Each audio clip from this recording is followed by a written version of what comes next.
لحين راسي عوين من هجمة رجل ديمن. كيف طلع كوما وتشي باغتي؟ ما علي معي. أنا بروي المرة جاية.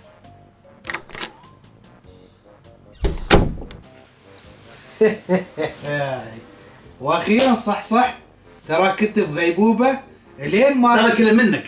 إذا ما تباني راجع الجهاز روي خلاص تقول ما براجع، ولازم تسوي الحركة كنت تذبحني. إذا تباني أسويه عليك مرة ثانية ترى ما عندي مشكلة، ترى عارف إنك بتعاند. خلاص نتكلم عن دريمكاست. أنا بعد أحب الجهاز هذا. وأنا أيضا. شو هالصوت هذا؟ هذا أنت اللي ياس تتكلم؟ مو بنا هالراوي راوي؟ أي راوي؟ يا أخي هذا قدامك ما تشوفه؟ هني قدامك. وين؟ أنا هنا أيها الأحول، انظر هنا. هذا وين وجهه؟ ليش ملامحه كذي؟ هذا ليس من شأنك، وإلا سأنفذ عليك الحركة التي تقول فيها مستوست أو مهما كان اسمها. المهم أنك تقولها عند فوزك. مستوست؟ اسمها ميسوتس مو مستوست. توست ولا خبز؟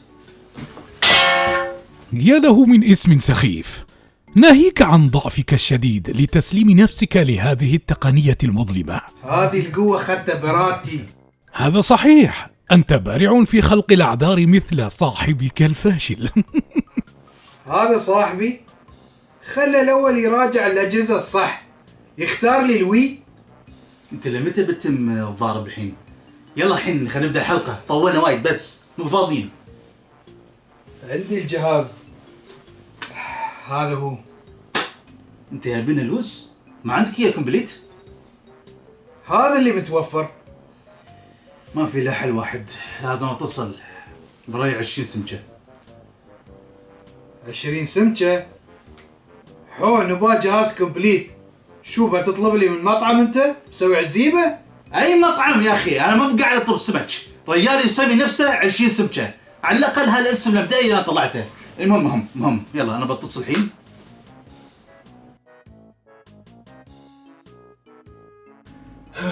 ايش الملل، ما في طلبات مثل الناس.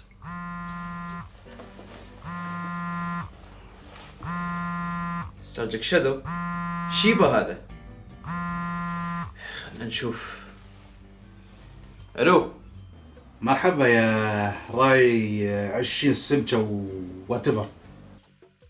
شو تبغى انت؟ خلصني، ترى عندك حساب 15 سمكة ما دفعته. ما مشكلة. مهم ابغى منك جهاز دريم كاست كومبليت. شو تستهبل؟ وين يجيب لك جهاز كومبليت؟ يا اخي دبر حالك، لعبتك هذه ولا تدري كيف؟ بدفع لك فوقهم 50 سمكة، شو الشر؟ ادفع اللي عليك بعدين اتفاهم. اوكي، اول شهر بيوصل عندك المبلغ كامل. اوكي بشوف.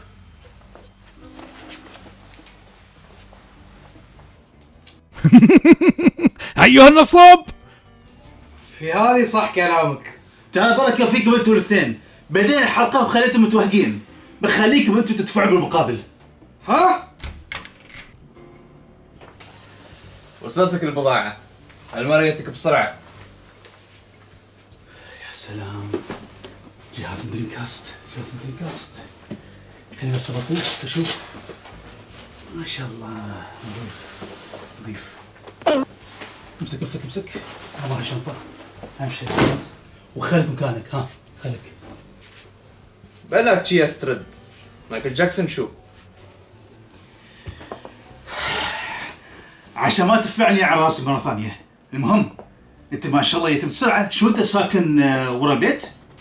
هذه سر المهنة اللي ما راح تعرفه لو شو تسوي. لحظة، هذا هو اللي سلم لي الجهاز سيجا ساترن اللي شكله تقول حرامي. والله من ناحية شكله حرامي. إذا الحين طلبتك بالدفع بنشوف من الحرامي. ها؟ ما يخصني، انا مو بالحرامي، هو اللي يبى حلقة دريم كاست من البداية، انا ما يخصني. نعم، مو على اساس انك انت اللي بتدفع. انت اللي بديتها، خلاص كمل انت. صح. خلاص الحساب على كوما، ترياك آخر الشهر. تعال انت ليش تبغى تواهقني؟ إيه، ما حقك تسوي حركة رجل قديما تذبحنا. يلا رديت عليك. بتشوف منو بيدفع لك المرة الجاية. لقد أزعجتمونا. هيا لنبدأ الحلقة. هذا بدون ملامح يباله هدوكا من بعيد. ماذا قلت؟ لا خلاص ولا شيء خلنا نبدأ. يلا.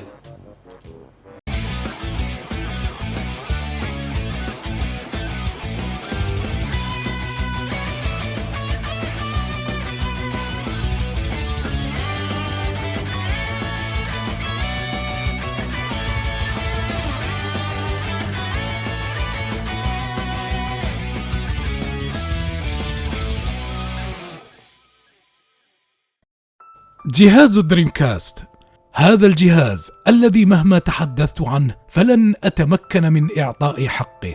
الجهاز الذي امتلك قلوب الملايين من اللاعبين وبالأخص لاعبي جيل الطيبين. الجهاز الذي ما زال محبوبا بشكل كبير حتى يومنا هذا. وصلنا في هذه السنة إلى ذكرى 20 سنة من إصدار هذا الجهاز الجميل. صدر جهاز دريم كاست في سبتمبر سنة 1999 ومات في مارس في سنة 2001. عاش ما يقارب السنتين فقط، وهذه مدة قصيرة جدا على جهاز منزلي. لكن الصدمة والمعجزة أن الجهاز حصل على مكتبة ألعاب خارقة وجبارة خلال هذه الفترة البسيطة، وسيجا استخدمت كل قوتها وطاقتها في دعمه. تخيلوا يا أعزائي المشاهدين، لو أن الدريم كاست استمر بالعيش لمدة 5 سنوات كان سيكون أقوى جهاز ألعاب بالتاريخ. السؤال الذي يطرح نفسه: لماذا هذا الجهاز ما زال محبوبا حتى هذه اللحظة لدرجة أن اللاعبين ما زالوا مستمرين في استخدامه؟ السبب كما ذكرنا، الدريم كاست سابق لعصره. في ذلك الوقت قدم الجهاز أفكارا مميزة وفريدة لم يتم رؤيتها بالأجهزة المسبقة، وأحد هذه الأمثلة هي اللعب عبر الشبكة.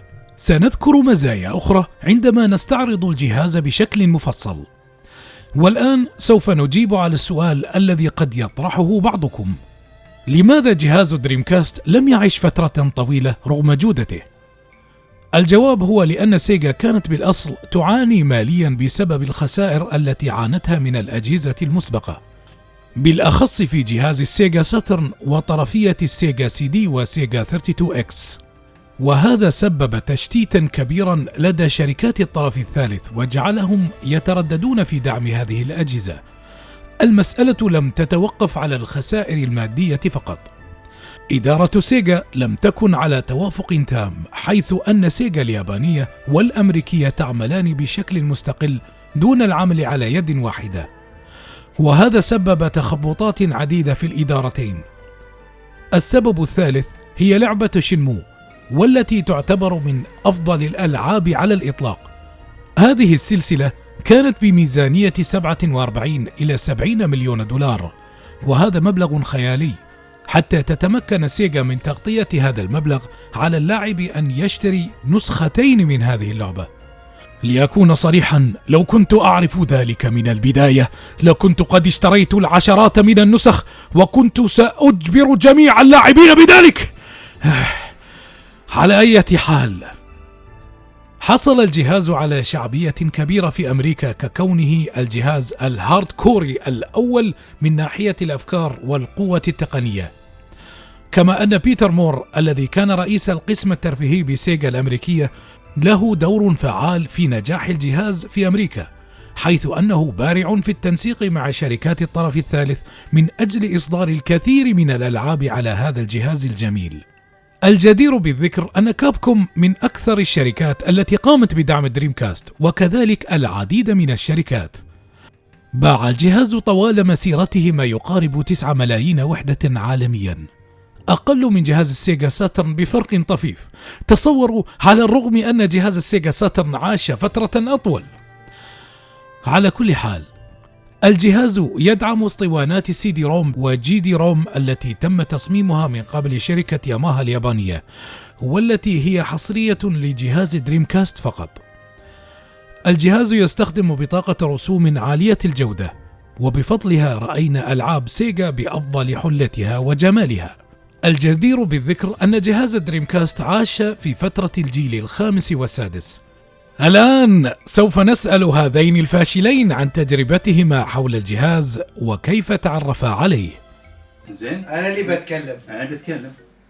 قلت لك انا اللي بتكلم يا اخي انا موجود، انا اللي بتكلم. اقول لك انا اللي بتكلم.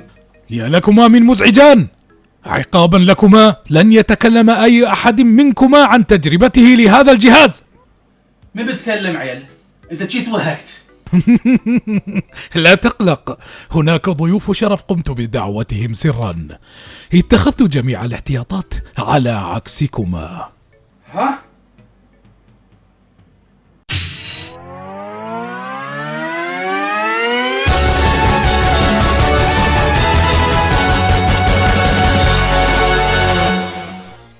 طبعا عرفت الجهاز عن طريق أخ كبير كان مدمن الفيديو جيمز، كان مجنون، كان يجيب أجهزة ما قد شفناها أصلا على وقتها مثل 3DO سيجا ساترن، أشياء كثيرة ما شفناها في وقتها. فكان يجيب أجهزة، من ضمن الأجهزة جاب دريم كاست. أنا هنا شفت دريم كاست، يعني شفت الشكل كان واو مرة وكان جميل وألعابه كانت جبارة صراحة. فاللي خلاني أحبها أكثر وأتعلق فيه كنت أقول خلني ألعب ممكن مثلا كريزي تاكسي، يقول لا ما تلعب أنت بتخربها أنت.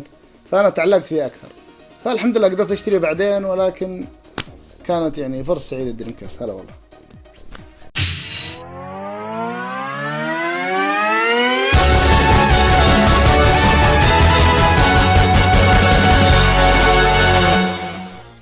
تبي تعرف متى أول مرة سمعت عن دريم كاست؟ ما أتذكر متى بالضبط، ولكن اللي أتذكره كان على التلفزيون، أكيد هاي شيء 100%. وأول شيء شفته حق دريم كاست كان، أو متى كان 100% عقب مال دريم كاست نزل، ما كان قبل دريم كاست ينزل، لأن احنا في بيتنا من السيجا ميجا درايف مباشرة رحنا حق الدريم كاست، يعني ما كنا نعرف السيجا ساترن. كنت أعرف السيجا سي دي بس ما صار عندنا، ولعبته يعني على أيامه، ولكن 32X ما لعبتهم، والساترن أبدا وأنا صغير ما لعبت ولا جست السيجا ساترن. فمباشرة من الميجا درايف احنا عندنا سيرة مباشرة الدريم كاست، وشفت الإعلان حق لعبة سونيك ادفنتشر على التلفزيون، ومن هناك عرفت الدريم كاست. فأتوقع أو احتمال كبير يكون على برنامج سايبر نت إذا تذكرونه، شفت دعاية حق أو تكلموا عن لعبة سونيك ادفنتشر 1، ومن هناك عرفت الدريم كاست. ولكن الشيء المحزن كان عن الدريم كاست إن أتذكر بالضبط وين كنت قاعد لما سيجا اعلنوا انهم بيسوون ديسكونتينيو الدريم كاست، يعني بيوقفون انتاج الدريم كاست، وسيجا خلاص ما بيسوون كونسولز. اتذكر وين كنت بالضبط، وين كنت قاعد، كان في البيت، كان على قناة اذا تذكرون ذا جيم نتورك شانل كان اسم القناة، وكان برنامج اخبار مالهم كان، وحطوا الخبر. وفي نفس الاسبوع، يعني في نفس الاسبوع اللي سيجا ألغت الدريم كاست أو كنسلت الدريم كاست، سمعت عن هاي الخبر. فأتذكر هاي الخبر أكثر من ما أتذكر وين أول مرة وشلون سمعت عن الدريم كاست.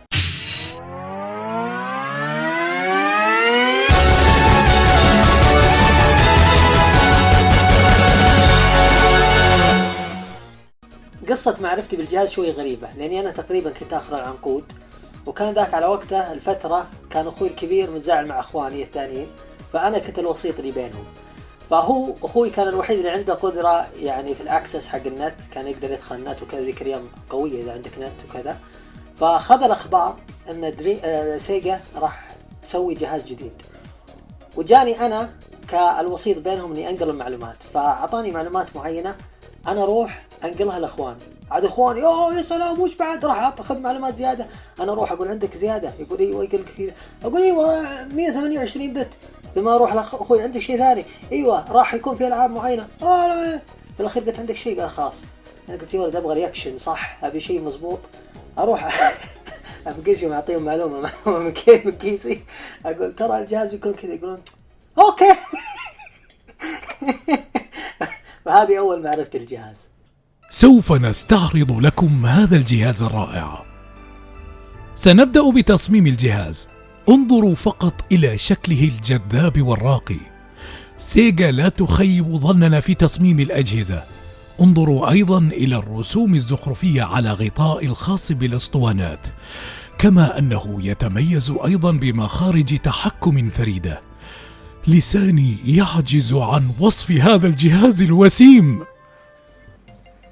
عاد قلنا نتكلم عن الجهاز، ما قلنا غازله.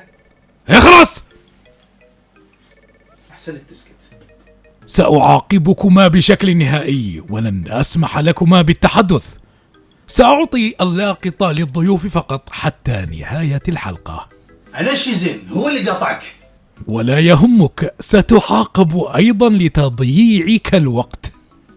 يا أخي كل منك. لنسأل رأي الضيوف الأعزاء في تصميم هذا الجهاز الجميل. شكل الجهاز ترى جدا انيق ولا يختلف على الاثنين. انا بالنسبه لي اشوفه ثاني افضل شكل بعد الاكس بوكس اوريجينال. عندي الاوريجينال رقم 1 يعني كشكل، ولكن برضو الدريم كاست جميل وكان تحس انه انسيابي ومرتب، يعني تحس انه شيء كول. شنو رأيك في شكل الدريم كاست؟ شكل الدريم كاست جدا عادي، ولكن أهم شيء كان شكله أحلى من بلاي ستيشن 1 والبلاي ستيشن 2. وأحلى ميزة في الدريم كاست إنه كان في 4 كنترولر بورتس، تقدر تشبك 4 كنترولرز وتلعب في الجهاز 4 بلاير. عن نفسي تصميم شكل جهاز دريم كاست متشتت بعض المرات، أقول هل هو أفضل جهاز شكلا عندي أو جهاز الجيم كيوب، لأن الجيم كيوب ناسبت بين الصغر والقوة، بس أقول في الأخير دائما قلبي يميل لشكل الدريم كاست. ما أدري هل هو لأنه جمعت بين الأشكال الكثيرة للأجهزة اللي جت قبلها وبعدها، يمكن هذا السبب، لكن بالنسبة لي ما أقدر أشرح لكم ليش يستهويني الشكل هذا الجبار اللي لما أشوفه تكاد العين تدمع والقلب يحزن. والآن سوف نستعرض لكم النسخة المغلفة منه، وسنقوم بإخراج محتوياته وإكسسواراته الرئيسية. خلني أنا أسوي انبوكسينج دامي بتكلم عن الجهاز. انا ما عندي مانع. حسن.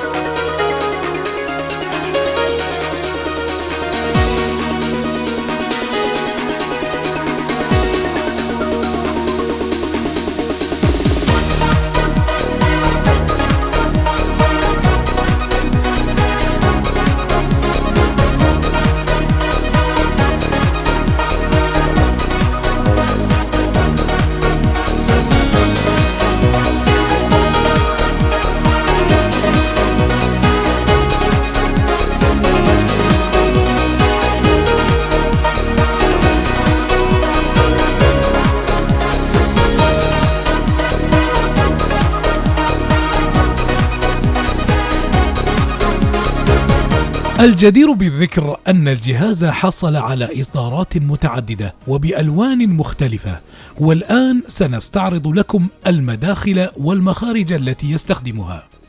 ولكن علينا أن ننوه لنقطة مهمة: الجهاز الذي يحتوي على الشعار الأحمر هو الجهاز من الإقليم الأمريكي، والياباني يستخدم اللون البرتقالي، أما الأوروبي فهو يستخدم الشعار الأزرق. والآن سوف نريكم مداخل الجهاز، وسنبدأ بالجهة الخلفية. هذه فتحة لتوصيل محول الكهرباء، وهذه فتحة السيريال بورت، وعن طريقها يمكنك تركيب الكيبل يتم توصيله بجهاز دريم كاست آخر في نفس الغرفة. ويمكنك أيضا توصيل جهاز نيو جيو بوكيت كلر، ويمكن استخدامه في بعض الألعاب للاستفادة من بعض الخصائص.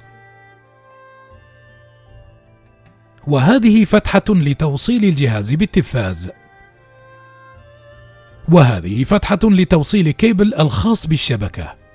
للعلم هذه قطعة منفصلة قابلة للإزالة.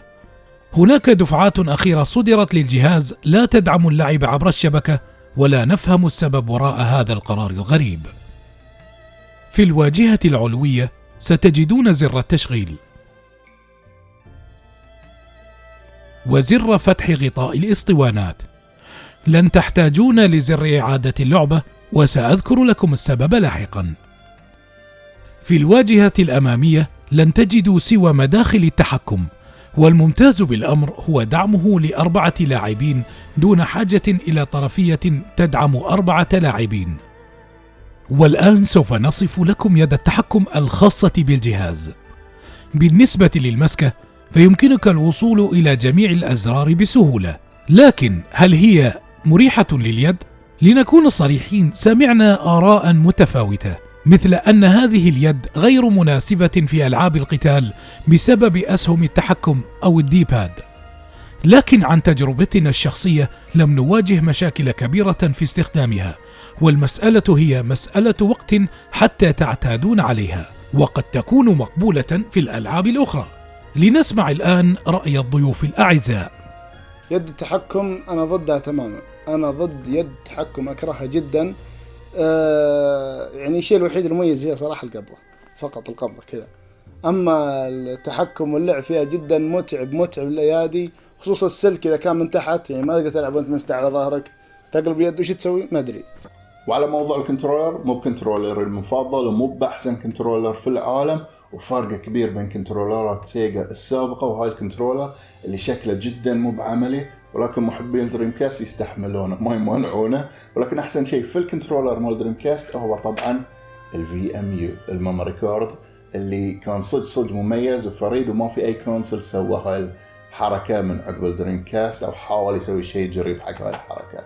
على اني دائما عندي عتاب وانقد اليد التحكم حق الدريم كاست، لكن في الاول والاخير لما امسك اليد خلاص تروح السلبيات اللي انا كنت افكر فيها، لانها خلاص لها مسكه معينه، على انها خفيفه ما تحس انها لها وزن، وبرضه في اشياء معينه زي السلك جاي من تحت، ما ادري المهندس والمصمم هذا ما ادري اذا ما انفصل المفروض ينفصل. وبرضه عندك الدي باد اللي اقول لك يعني لما كنت العب شنمو جابريني اني اتحكم وامشي بالدي باد، وعندك انالوج ستيك ما فيه الا بس طالع في الكاميرا، المفروض عكسوا الوضع. انقهرت صح، ويدي برضو يعني سويت عمليات جراحية عليها، لكن ما اقدر انقذ بقوة لان الدريم كاست كان اليد بالنسبة لي حلوة. الآن سوف نستعرض لكم اليد بالتفصيل. هذه أسهم التحكم، قد تكون صلبة قليلا لكنها بشكل عام ليست بهذا السوء. هذه الأنالوج أو عصا التحكم، بصراحة هذه ممتازة ويمكنك تحريكها بسهولة ونعومة، وهي نافعة في ألعاب المغامرات التي تدعم التحكم بها. في وسط اليد ستجدون زر الستارت. على يمين اليد سترون أزرار الواجهة الرئيسية A B Y X، مقتبسة من يد السوبر نينتندو، لكنهم قاموا بتغيير التوزيع. في الجهة الخلفية ستجدون أزرار الزناد R و L، المميز فيهما أن الضغط عليهما يكون بأسلوب تدريجي. هذا الأسلوب سيفيدك عندما تلعب ألعاب السباق وتريد على سبيل المثال الضغط بشكل طفيف على المكابح. إذا كانت هذه اليد لا تناسبكم في ألعاب القتال، فهناك يد ASC2 باد، هذه مثالية لألعاب القتال. والآن سوف نتحدث عن نظام التخزين. هذا الجهاز يستخدم بطاقات الذاكرة مثل جهاز النينتندو 64، بمعنى أنك يمكنك تركيبهم خلف يد التحكم الخاصة بالجهاز، ويمكنك أيضا تركيب بطاقتين. والآن لنستعرض بطاقة الذاكرة بالتفصيل. هذه بطاقة الذاكرة الخاصة بالجهاز، والتي تسمى ب VMU، وهي اختصار Visual Memory Unit. في الحقيقة هذه أكثر من كونها بطاقة الذاكرة، ويمكنك استخدامها في العديد من الأشياء، وهي تحتوي أيضا على شاشة ووحدة تحكم. هذه البطاقة تستخدم بطاريات الخاصة بالساعات، وستحتاج إلى 2 منها. عندما تقوم بتشغيله سيكون لديك 3 خيارات. يمكنك أولا أن تنظر إلى ملفاتك التخزينية دون الحاجة إلى تشغيل الجهاز، ويمكنك نسخ الملفات وحذفها إذا أردت. غير ذلك يمكنك أن تلعب ألعابا مصغرة يتم وضعها عن طريق فتحها بالألعاب الرسمية، ويوجد العديد من هذه الألعاب. يمكنك توصيل بطاقة الذاكرة مع بطاقة أخرى ونقل ملفات التخزين بسهولة دون تشغيل الجهاز. الاستخدام الأكثر شيوعا هو جعلها كشاشة مساعدة في بعض الألعاب مثل سلسلة Resident Evil، حيث يمكنك رؤية عداد الطاقة دون الحاجة إلى النظر في حقيبة الأدوات. حقا إنه جهاز سابق لعصره. هذه وحدة التحكم الخاصة بألعاب القتال أو كما تسمى الأركيد ستيك، وهي مخصصة فقط في ألعاب القتال، ويمكنك إدخال بطاقة الذاكرة بالأعلى.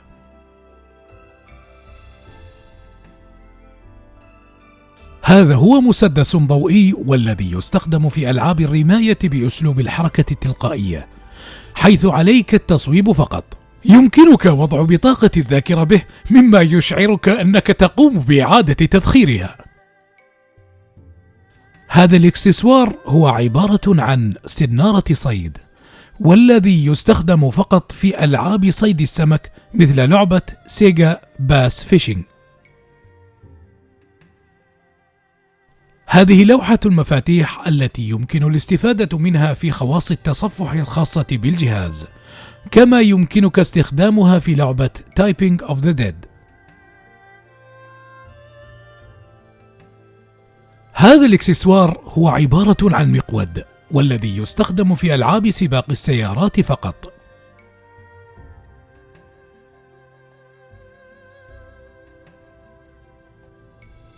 هذه القطعة الهزازة مثل التي رأيناها في جهاز النينتندو 64، ويمكنك إدخالها في الفتحة الخلفية الخاصة بيد التحكم. يمكنك تحميل البيانات واستخدام القطعة الهزازة في نفس الوقت. والآن سنتحدث عن الأغلفة. كما ترون، أغلفة دريمكاست مثل أغلفة الأجهزة المختلفة، وهي بتصميم مميز وسنستعرضها بالتفصيل. هذا الغلاف الأمريكي، ويتميز بوجود القوس بالجهة اليسرى، بالإضافة إلى الطرف الشفاف الذي يكتب فيه اسم الجهاز.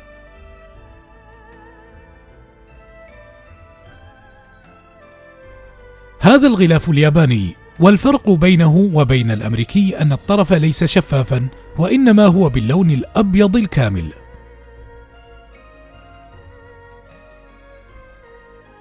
وأخيرا هذا الغلاف الأوروبي، وهو الغلاف الأضخم. جميع الألعاب الأوروبية تستخدم نفس هذه الأنواع من الأغلفة، والتي بالعادة تدعم تواجد أكثر من اسطوانة واحدة بالغلاف الواحد.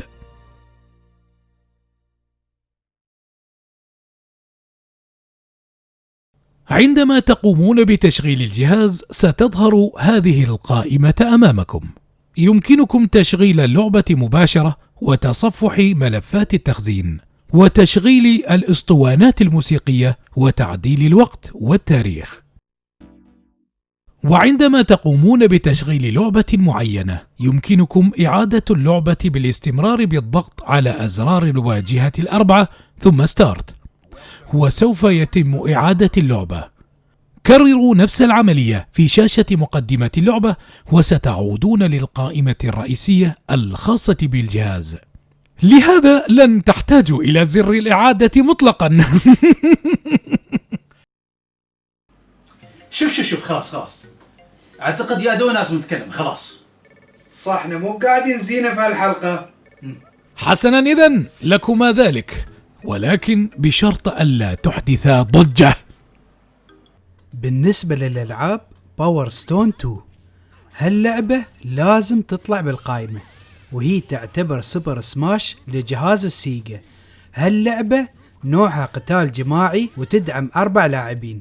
شخصيات اللعبة بتصاميم غريبة وفريدة، وانت تقدر تتحرك في جميع اتجاهات وتهاجم خصومك إما بالكومبو أو بالأسلحة المتوزعة بساحة القتال. وناهيك ان في حركة سوبر تسويها اذا خذيت الجواهر 3. طبعا ساحة القتال راح تتغير وتتفاعل بشكل مختلف. من الالعاب المميزة على الجهاز كانون سبايك، لعبة اكشن شوتر ثلاثية الابعاد من شركة كابكوم. اللي يميز هاللعبة عن باقي الالعاب المغامرات هو احتواها على شخصيات من سلسلة ستريت فايتر. هاللعبة هي ثاني لعبة يتم استخدام فيها شخصيات من ستريت فايتر من بعد فاينل فايت، من الألعاب المسلية والفريدة. هاللعبة تمت حصرية على جهاز الدريم كاست، وما صدرت على أي جهاز ثاني حتى هذه اللحظة. سيجا رالي كانت من أقوى ألعاب سباق السيارات الواقعية، والسلسلة توقفت حتى إشعار آخر حالها حال فيرتشوا فايتر، لعبة سباق سيارات حماسية وواقعية وفي نفس الوقت أركيدية. لعبة تحمل كثير من التحدي والحماس، أنا أنصح فيها واعتبرها أفضل لعبة سباق على جهاز الدريم كاست. سول كاليبر لعبة قتال ثلاثية الأبعاد باستخدام السيوف. للعلم هذا مو بالإصدار الأول من السلسلة كانت معروفة بسول ايج وبعدين تغيرت لسول كاليبر، وهذه تعتبر الإصدار الأول لسول كاليبر. لعبة قتال سريعة وحماسية واحترافية بشكل كبير، ومن غير أنها استخدمت رسومات جدا جبارة ومبهرة على وقتها. الأطوار الفرعية ممتعة اللي تخليك تفتح شخصيات إضافية زيادة عن نسخة الأركيد. Resident Evil Code Veronica هاللعبة عطت للجهاز طعم خاص كبير، لدرجة أن الكثير من عشاق Resident Evil اشتروا الجهاز بس عشان هاللعبة، والأحلى بالموضوع أنهم ما ندموا نهائيا على شراء الجهاز. طبعا هذه لعبة رعب بقاء شهيرة، اللي يميزها عن الأجزاء المسبقة أنها استخدمت بيئة ثلاثية الأبعاد بدال الصور الثابتة، والكاميرا تتحرك في أغلب الغرف. هالجزء بالذات تميز بالقصة المثيرة والمؤثرة. فيرتشوا فايتر 3 لعبة قتال ثلاثية الأبعاد، ذكرناه في حلقة السيجا ساترن، لكن هذا الجزء الثالث في السلسلة اللي ضاف بيئات تفاعلية أكثر بالإضافة إلى الحركات الإضافية والعمق الأكبر في تنفيذ الكامبوات، ناهيكم عن الفيزيائية المتقنة فيها. هالسلسلة نفس ما ذكرنا توقفت حتى شعار آخر، ونتمنى أنها ترجع ولو ريماستر.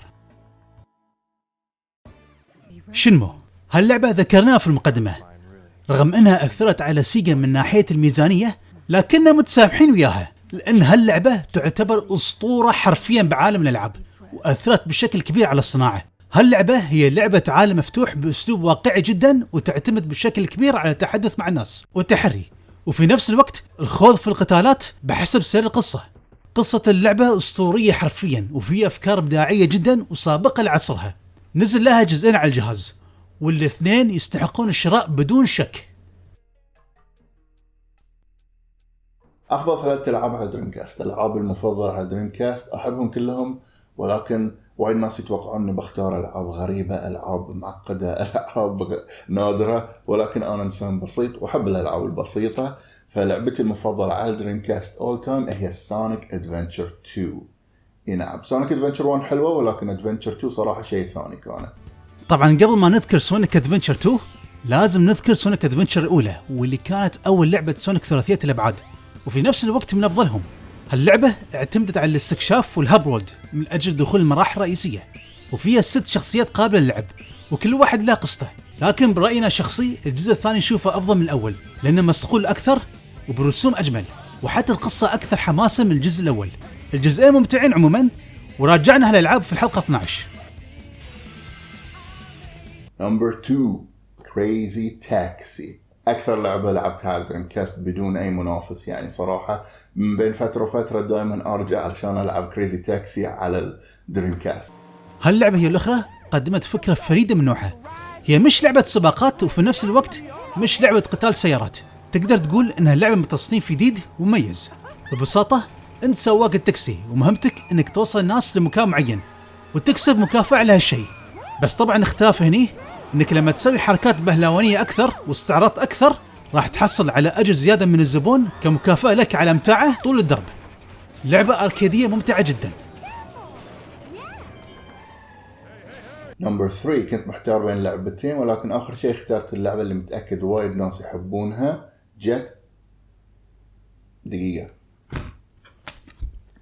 جيت سيت راديو، مو جيت جرايند راديو، جيت سيت راديو، من احلى الحصريات على دريم كاست في ذاك الوقت، ولعبه صدق نتمنى انه يرجعونها. رجعوا هاللعبه يا سيجا. نفس ما قال اياد، جيت سيت راديو، الاسم امريكي عادي جدا. المهم هاللعبه هي الاخرى من الالعاب اللي دشت بفكره مميزه وفريده. هاللعبه من تصنيف التزلج على الشوارع والمنصات، لكن باسلوب مميز ومختلف. انت تقدر تسوي نفس الاشياء الرئيسيه اللي تسويها بالعاب التزلج، لكن الشيء الإضافي أنك ترش على الجدران والشوارع والعديد من الأماكن عشان تخلص المرحلة. اللعبة ممتعة وفيها تحدي كبير. افضل 3 العاب، طبعا انا ما راح اذكر العاب اساسيه مثل شيمو، كريزي تاكسي، سونيك، لا هذه كلها معروفه. انا بذكر لكم اشياء احبها انا شخصيا. رقم 1 عندي ديد اور الايف 2.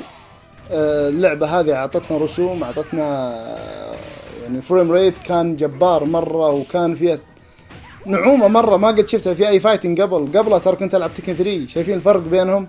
كانت جباره، خصوصا الفايتنج ويطلع ويطيح من فوق واشياء حلوه مره. غير كذا ترى حتى هي افضل من نسخه البلاي ستيشن 2 يعني رسوم وفريم ريت افضل من بلاي ستيشن 2 بكثير. يعني جهاز جبار فعلا. اللعبه الثانيه هي عندنا لعبه دايناميت كاب. اللعبه هذه اللي قريبه من لعبه اركيد داي هارد اركيد اللي يعرفها، اكشن مغامرات. يعني انا اشوف السلسله هذه والنوع من الالعاب هذه صار مدفون ميت، ما عاد صرت تشوف شيء جديد منها، ولكن لعبه اكشن مغامرات حماس، شيء مرة أثني عليه بقوة. رقم 3 عندنا لعبة The House of the Dead.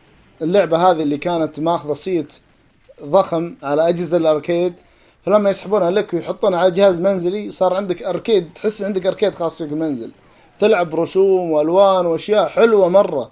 يعني حتى يعني الزومبي وشكل الدم ونعومة المؤشر حق السلاح حلوة مرة. ولكن عندي عتب بسيط بس، أصوات الأبطال حقين اللعبة أو الممثلين اللي داخل اللعبة تحس أنه يسجل بجوال نوكيا قديم باندا أو أي شيء ذات. بس هذا اللي يقدر فيه. أنا ألعابي المفضلة كثيرة، منها كريزي تاكسي، شنمو، بس أنا أبغى أتميز وأنفرد بكم اللعبة يعني غير معروفة مرة على الجهاز وحلوة. أول لعبة هي Ready to Rumble. على أن ذاك اللعبة نزلت على بلاي ستيشن 1 وال64، لكن اللعبة خلقت وتقريبا مكانها الأصلي على دريم كاست، وحس ميدوي حطوها على الأجهزة الثانية فقط عشان تعوض ماديا. النسخة الثانية سيئة جدا، والنسخة الأمثل على الدريم كاست. اللعبة الثانية اللي عندنا اللي هي لعبة إلدويد، من أندر ألعاب السيجا دريم كاست. لحسن حظ اقتنيتها بسعر رمزي على وقتها. اللعبة ليست للكل، يعني لها جمهور بسيط وعتيق وكولد فولوينج، يعني يحوم حول اللعبة هذه زي لعبة شنمو، زي ألعاب أو جزء بياند جود اند ايفل. إذا إنك مستعد تدفع سعر باهظ أو إيش، نزل محاكاة وجرب اللعبة على الأقل. لعبة جدا جميلة بالفترة اللي لعبت فيها البسيطة. اللعبة الأخيرة اللي معنا اللي هي لعبة ريمان. أنتم لو تلاحظوني ماشي على رتم معين إني اختار ألعاب نزلت على ال 64 وبلاي ستيشن 1، لكن بحكم إنه الدريم كاست تقنيا أفضل راح تلاحظون أن الرسوم والأداء أفضل بكثير. وهذه النسخة إذا عندك خيار من بين الثلاث نسخ، أقول لك نسخة الدريم كاست هي الأفضل بلا شك. لكن طبعا نسخة البي اس 2 اللي نزلت بعدها في إضافات، لو رجحت بين اثنين خذ نسخة البي اس 2. لكن كلامنا الآن على الدريم كاست، ريمان من أفضل الألعاب. يا أخي فيها ألعاب وايدة ما تكلمنا عنها. كم تتكلم زين بروح على الألعاب بحر، كم تتكلم مطول وايد. تدري شو خل بعض الألعاب هذه بنتكلم عنها في حلقة مستقلة مستقبلا. شو المشكلة؟ لا صبر، أنا عندي جهاز غريب بتكلم عنه المرة الجاية، وقليلين ما سووا عنه حلقة. هذا سوي أنت بروحك في حلقة بروحك، ما مشكلة.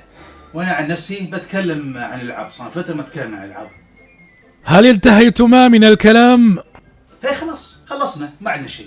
حسن، لنسمع الرأي النهائي من الجميع. رأيي في الجهاز بشكل عام، أولا أنا من عشاق دريم كاست، وبغض النظر أنه انظلم إعلاميا أو انظلم مبيعات وانظلم من أشياء كثير، وهذا السبب كله نقول للشركة أو تاريخ الإصدار أو قرارات الخطأ ما نتكلم فيها. ولكن الجهاز الثوري هذا اللي جاء قبل وقته وسوى ثورات وسوى يعني بنى جيل جبار صراحة من الجيمنج، أتمنى أنه يرجع بأي حال من الأحوال. لو بروجكت بسيط ولا أي شيء، يعطونا أي شيء يا رجل، ريميكات، المهم عوضونا أي شيء. وحتى لو في إصدار ثاني أو بيعيدون الشركة، صدقوني بكون أنا من الداعمين للشركة هذه. تبينا دمه. كلمة نهائية، في وايد مشاعر وكلمات وأشياء أقدر أقولها عن دريم كاست، ولكن خلينا نختصر الموضوع ونخلي الشيء له علاقة بالجيمز اليوم. مقارنة بوايد كونسولز، دريم كاست يمكن ما كان فيه وايد ألعاب، ولكن الألعاب كانوا وايد كونسنتريتد، وبالذات عندك الحصريات من الدريم كاست. زين على ايامها كان كل الحصريات كانوا اشياء مميزه وجدا مختلفين عن بعض. يعني اليوم لما تسمع كلمه حصريه حق بلاي ستيشن او اكس بوكس او وات ايفر يكون عندك فكره شنو نوع اللعبه، لان اليوم حصري لعبه اكسكلوسيف حصريه معناتها يا اكشن ادفنتشر يا شو اسمه شوتر بس. ولكن على الدريم كاست كل الحصريات مختلفه، ما في العاب حصريه وايد متشابهه كانوا على الدريم كاست. هاي الشيء اللي انا لاحظه في الدريم كاست والعاب الدريم كاست. يعني في الفتره القصيره اللي كانوا يطورون فيها العاب الدريم كاست والعدد القليل من الالعاب بتحصل وايد العاب مختلفه عن بعض، جدا جدا مختلفه عن بعض. نادرا ما بتحصل لعبتين او 3 العاب متشابهين وايد. فتخيل لو استمروا على هاي الشيء، لو ما كنسلوا دريم كاست، لو تموا يصنعون العاب له، هاي العدد بيكون دبل من هاي الالعاب المتميزه والمختلفه. وللناس يعني انا وايد اشوف على الانترنت هالايام بالذات انه يكتبون وايد ناس تقول ان الدريم كاست كان جهاز فاشل. اولا من اسمع هالشيء انا متاكد ان هذا الشخص ما جاس الدريم كاست ولا لعب الدريم كاست. ثاني شيء الدريم كاست ما فشل، الدريم كاست ما كان جهاز فاشل. سيجا فشلت بسبب قرارات سيجا، اضطروا انهم يوقفون دريم كاست. ولاحظوا سيجا مو بس وقفوا الدريم كاست، سيجا وقفوا الكونسولز بشكل نهائي، ما نزلوا اي كونسول عقب الدريم كاست. فاي معناته the Dreamcast didn't screw the Dreamcast, Sega screwed the Dreamcast. يعجز صراحة القلب والكلام والجوارح كلها أنها توصف الإحساس يوم سمعت بخبر أنه دريمكاست خلاص أوقف إنتاجيتها. يعني كأنما رجل بالسيف أو بالرمح حطاها في نصف القلب. يعني إحساس الله لا يوريكم. والشيء اللي طفش انه بعد بالخبر ذا سمعناه خلاص حسينا انه ما عاد في شغف، ما عاد في باشن، ما عاد فيه يعني احساس ومنافسه قويه. صحيح انه ما قصروا الاجهزه PS2 والجيم كيوب والاكس بوكس، لكن مجرد انسحاب الدريم كاست احس انه خلاص فقد طعم ذاك الجيل، الجيل مهم نفسه. اوكي، رايي النهائي بخصوص الجهاز. انا ما انكر الجهاز صراحه سابق لعصره، وانا اعتبره الجهاز الريترو المفضل. مش الجهاز المفضل من سيجا بس، الجهاز الريترو المفضل.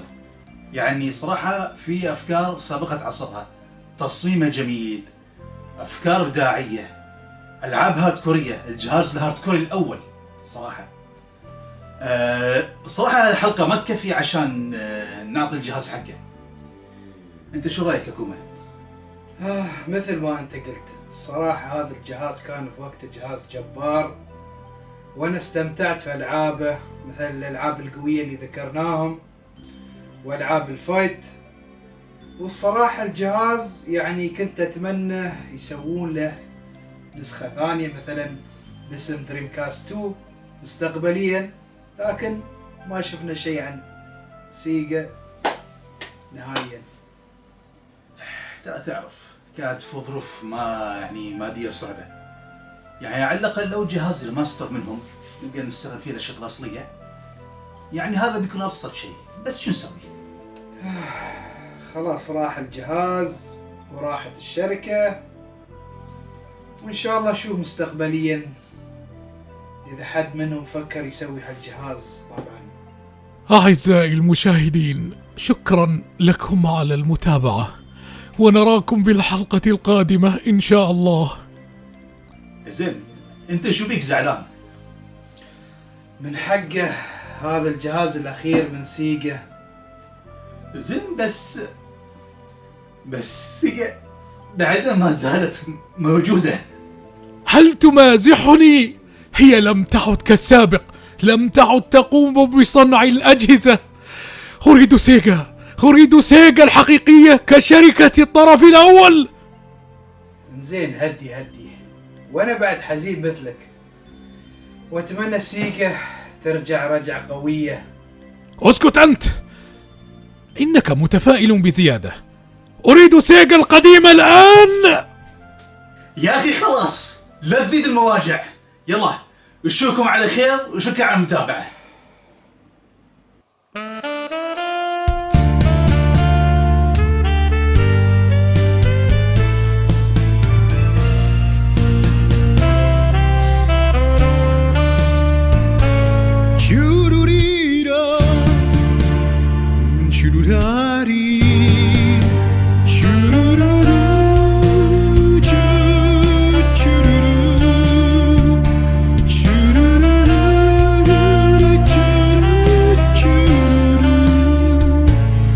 churuda, churuda, chururutarirarira. Chururu, churu, churutarirarira. Churu, chururururu. Oh, churu, churu, churu, chururu. Oh, chururira. Chururari. Churururu. Chururu. Churururu.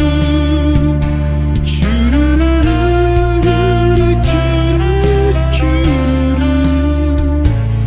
Churura. Churura. Chururutarirarira.